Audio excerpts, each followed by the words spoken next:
Para sa dugang mga balita sa Negros, kag Panay, mangin kaupod ta si Adrian Prietos. Adrian? Yes, Jers, mga kapuso, madamo gid nga salamat. Pila ka mga residente sa Bacol City, bao nagagunto sa pila na kadlaw nga halos wala sang tubig nga nagatubod sa ilang gripo. Yaring balita nga aton gintutuka.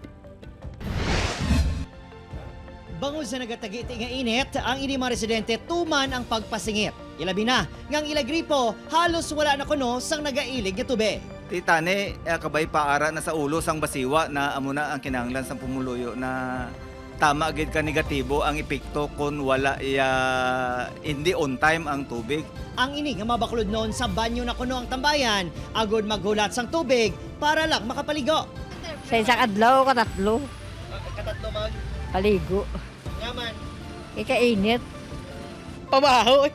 Ano pa ba? Gasto eh. Makakaging tubig sa,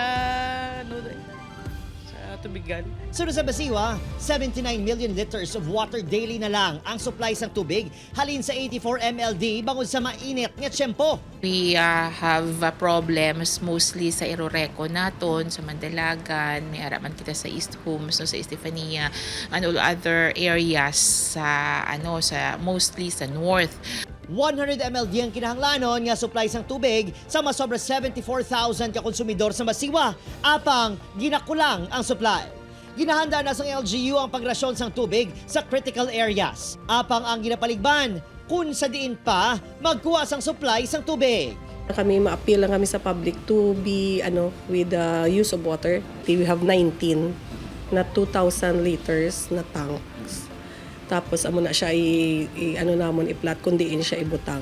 Prioridad sang rasyon sini nga semana ang handumanan. Villamonte, Felisa, Visa Alegre kag Tangob kag bahin sang Alihis.